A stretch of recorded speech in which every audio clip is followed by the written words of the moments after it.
show you over the next few minutes is how to complete the automated form that you'll use every single time that you want to upload a piece of research to the Charnwood Roots Databank. It's really simple to use and we're going to work our way through it together.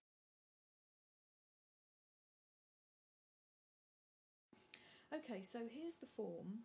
You'll see that there are several fields that need to be filled in, and some of the fields have got pre-populated drop-down boxes, as you can see here, and others are free text. There are several examples of both here.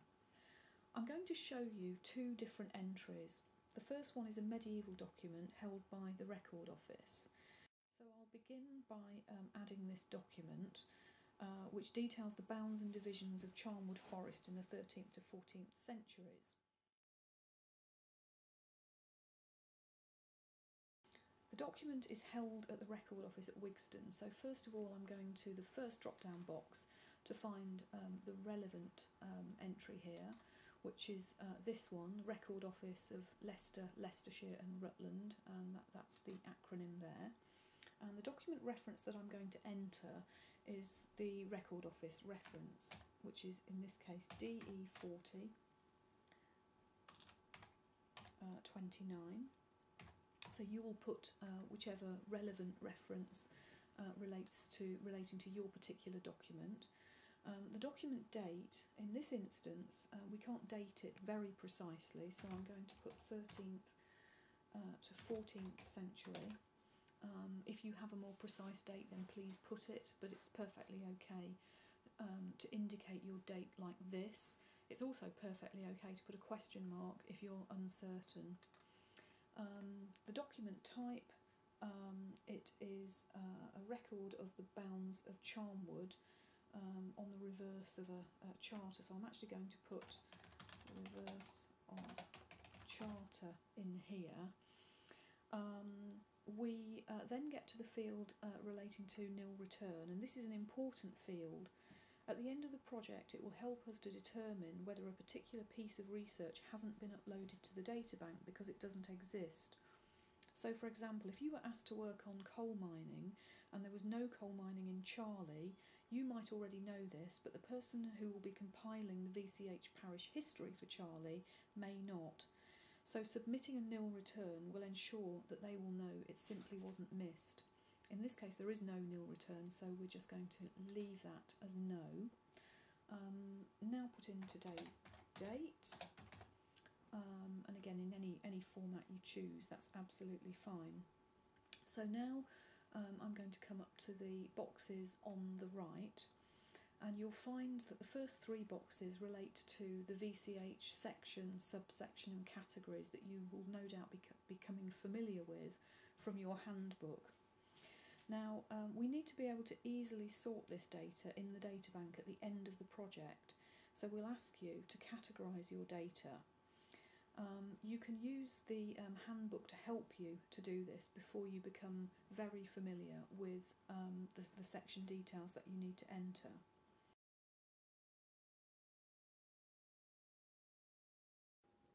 In order to think about the categories and which categories we need to select for the databank form, you'll need to turn to your handbook, which looks like this, and most of you will already have a copy of this handbook, but if you don't, then please contact us and we will send one out to you. It's full of all sorts of useful information, but we want to turn to the first blue tab here and look at section 1. And section 1 gives us an overview of all the VCH sections and subsections. So in this first area here, you can see how the VCH sections correspond with Charnwood Roots themes. We're currently working on working lives, which is here, and you can see that that corresponds with economic history. And then we have a page for each of the subsections. So let's just turn to economic history, which is here. And you can see all of the subsections and the subcategories that sit beneath the subsections. So some of you are working on manufacturing, and on your databank form you will put economic history, manufacturing, and then hosiery, for instance, if you're working on hosiery. Or you might put economic history, mining and quarrying coal if you're working on coal mining, and so on and so forth. This gives you a little bit more information about what's included in each of these sections, but if you prefer to look at something that is more schematic in outline, then turn to the back to section 1.7, and here is again the section on economic history, and you can very easily go from section, subsection, category in this manner as well. So for this particular entry, we are looking at something from the introduction. So I'm going to fill introduction in here, and then in the subsection I'm looking for location and boundaries. So you can either scroll down and find your entry here, or you can key in the first letter, which is L, and from there we can easily find location and boundaries.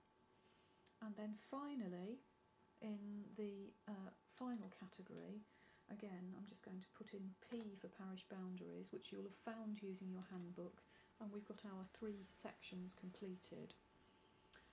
So now let's turn to place. You've got a few choices here again. All of the Charnwood parishes are listed here. We also have other, just in case you are dealing with a place that isn't formally part of the project but you need to mention. So Ellistown might be a good example of that, relating to mining. It's not formally part of the project. We're not going to be writing a whole parish history for Ellistown, but we might need to mention it in conjunction with somewhere else. Alternatively, as in this case, you can select all, which is what I'm going to do here, and then I'm going to put my name in, which is Free Flow. You can do that, and then I'm going to scroll down a bit and write some notes in the Free Flow box here. Now you can write as much or as little as you want. Try and be succinct. You'll find that in some instances you don't need to write a great deal. In fact, this is one such instance, so I'm going to just tell whoever's going to read this at the end of the project what this relates to. So it's the Charnwood bounds. We don't need to say anything about the date because we've already referenced that, but I'm going to add that there is a translation in George Farnham's Medieval Village Notes.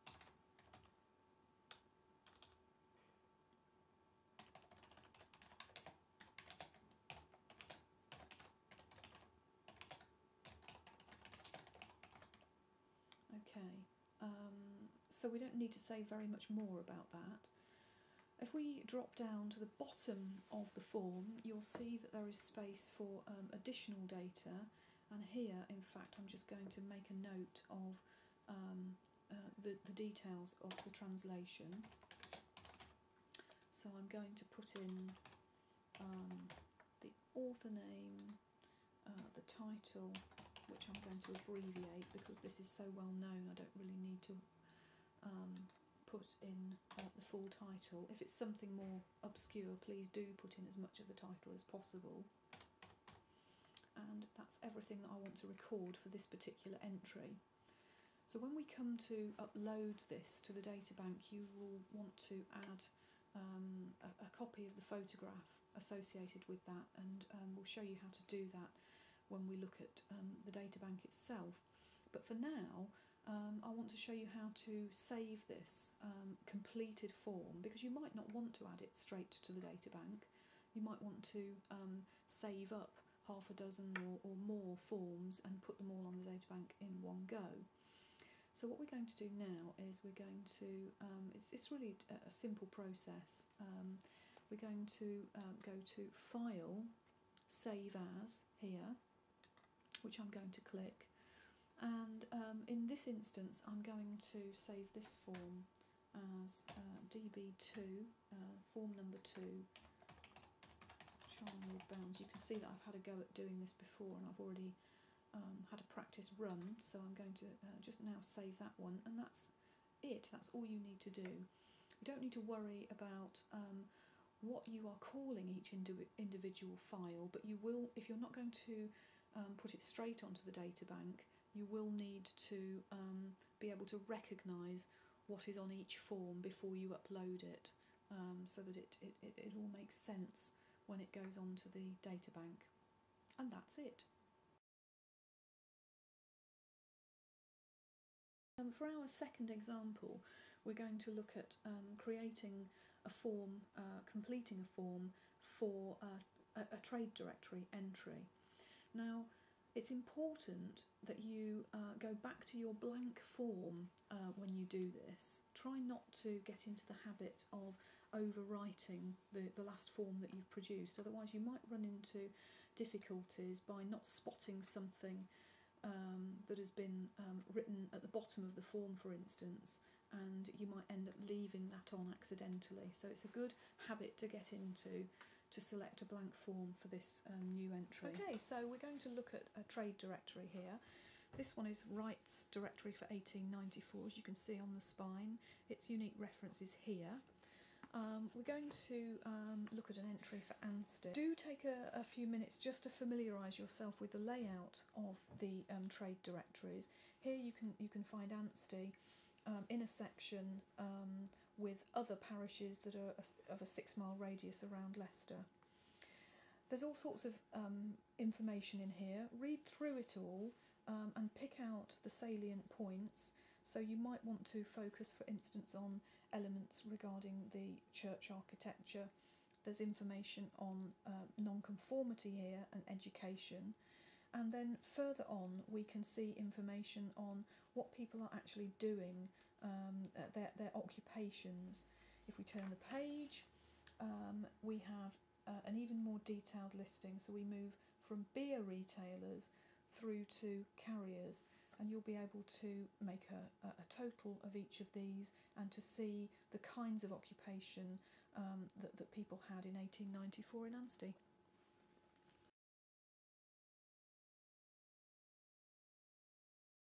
In this particular instance, I am looking at a volume held in the Mark Fitch Library at the University of Leicester, but you might be looking at a trade directory from somewhere else, so perhaps you're looking at one from the David Wilson Library or from the Record Office or somewhere else.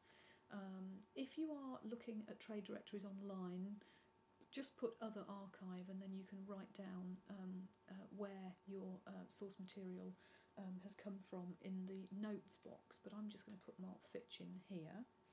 I'm going to add the reference, which is the reference that we find on the spine. In this case it's LEI 009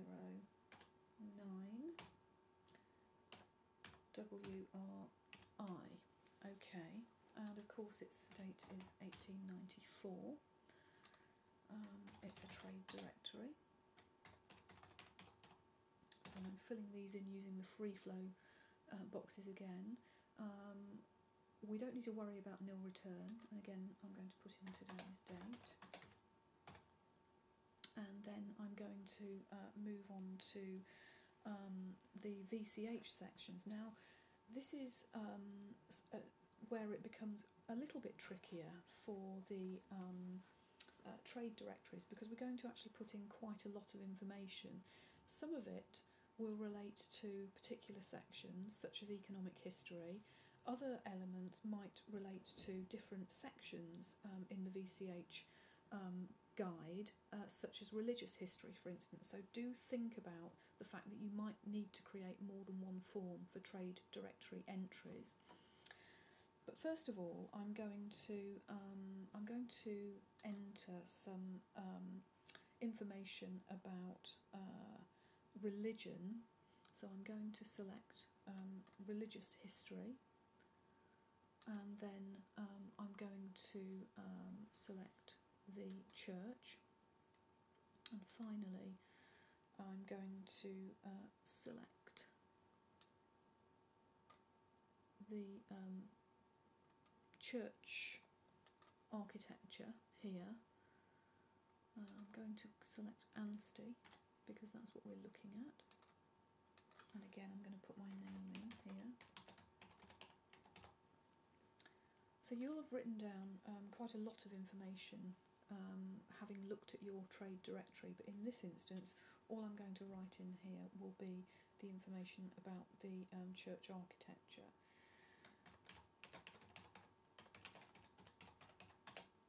Which tells me that St Mary's Church was rebuilt in 1850, and the rectory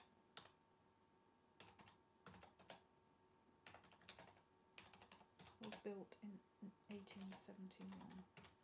Okay, so I'm going to move down and I'm going to put the details here. This isn't secondary source data, it's primary source data, but we might as well list it here. So this is rights directory, and it is 1894. You don't always have to fill in all of the details here, and then I'm going to just look up the page number,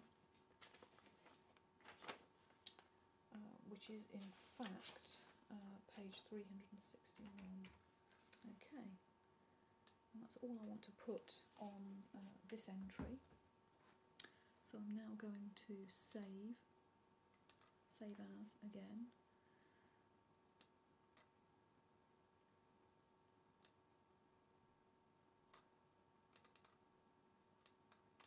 I'm going to call this DB3.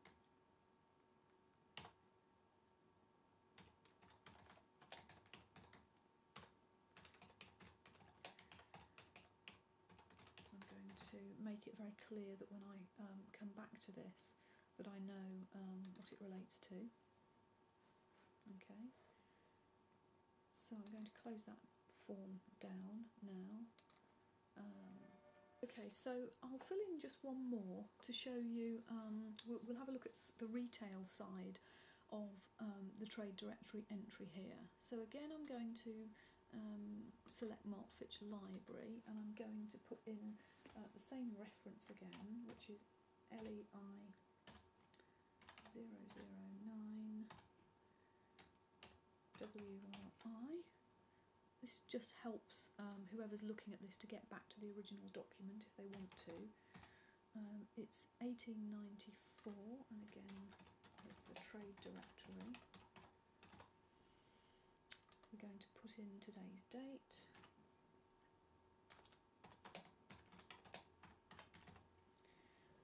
And in this instance, we've already got our first VCH section populated, economic history. Then we are looking, of course, at service industries, and then finally retailing. I find it easier just to hit the relevant letter of the alphabet, but you can scroll down if you prefer to. Ansty is still what we're looking at here, and I'm going to put my name in. So that's all complete. So as part of this section, we're going to be looking at post offices, licensed trade, banks and retail traders. So there's quite a lot of information contained within this trade directory entry. So I'm going to first of all show that there are 13 shops. Then I'm going to think about occupations that are listed, which will also give us some information. So most of the inhabitants, unsurprisingly, are employed in the footwear industry. There are also a number of other interesting occupations: gravestone cutters, brewers, maltsters.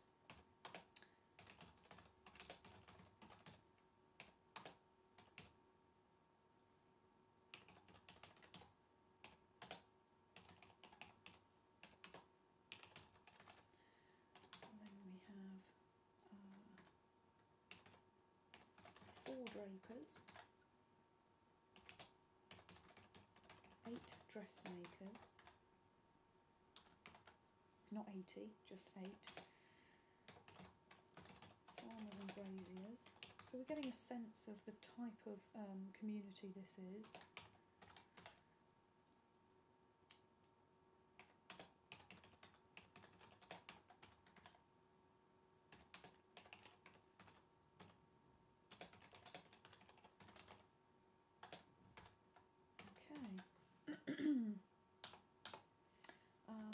I'm now going to look at pubs. 4 pubs, and they're all named. I don't know whether any of them are still there today. But Anstey was certainly well served in 1894. Coach and horses. We have information on the post office and its services. I'm just going to list here what those services are.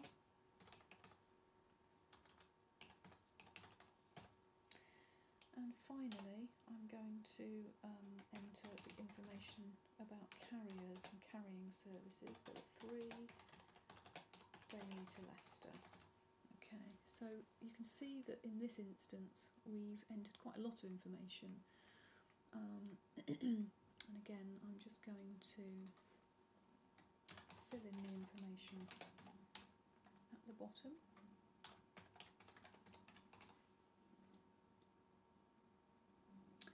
Um, 1894.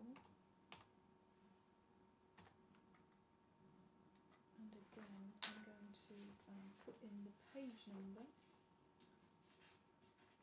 which is 361. And that's it. That's our entry, slightly more detailed entry on service industries and retailing for Anstey in 1894. So once again, I'm going to save this as something else. This one's going to be DB4. You don't have to call yours DB if you don't want to.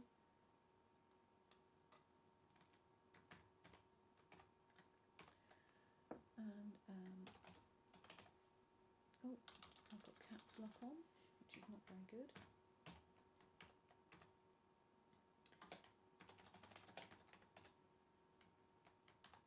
I'm going to call this one retailing. Might be an idea also to put 1894 if you are planning on looking at more than one trade directory. So I've saved that so that I can find it again easily when I come to upload it to the databank. All you need to do now is to save your form, and the only reason that you're really doing this is just in case you lose everything that you've already typed up, or if the phone rings and you need to step away from the computer for a minute. And now you're ready to upload it to the databank. That's it. It's that easy.